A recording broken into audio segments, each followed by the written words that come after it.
In a journey of life, sometimes we find ourselves standing in front of a mighty mountain. There's a part of you that will tell you, get away. It's not worth it. You will not be able to climb it. And then there's a part of you that will tell you, try it.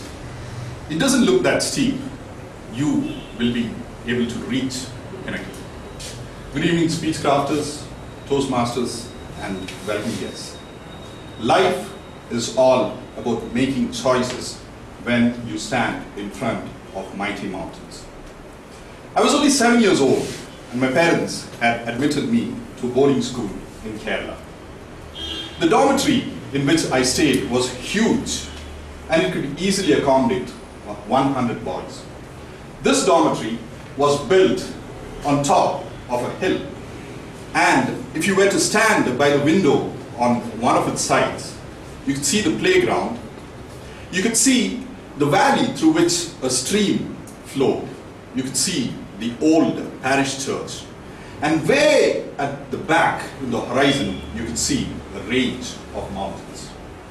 But the story changes in the night. In the night, the only place where you could find light in this entire campus was in these buildings. And as the night fell, you could almost feel the darkness creep in to the rooms. The crickets, they seemed to continuously make a droning, eerie sound.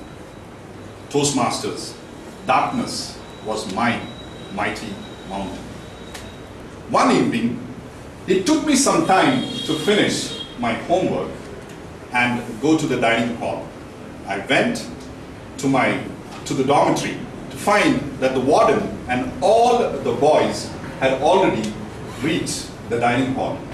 The lights were turned off, and I did not know where the switch was. I froze. I was facing a mighty mountain.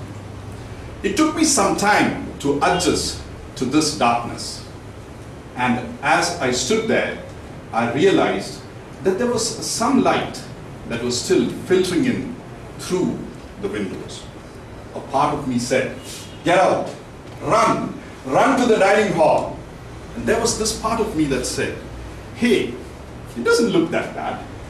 In fact, it looks like a paradox. You are standing in a hall that is dark, but outside there seems to be some light.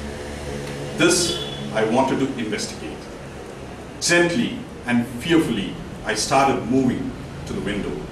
I could feel my heart pump heavily inside me.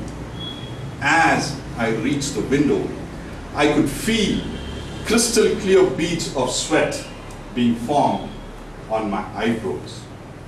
The cool breeze that was coming in from the windows made it look like I was standing in a frozen place. But as I reached the window and peeped outside, I could recognize the playground below, and I could see the parish church at a distance. And I could also faintly see the mountains in the horizon. I could hear the stream flowing down the valley. But it was the sky that took my breath away.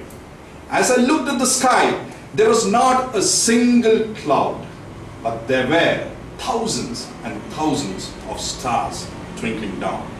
As they shimmered, it was like each star was smiling at me. My fear had vanished. I stood there, lost for I do not know how long, and when I came back to myself, I realized that I was smiling. I entered that dormitory as a 7-year-old child who was afraid of the dark. But as I stood there, I found my fears vanish. Darkness was a mighty mountain in front of me.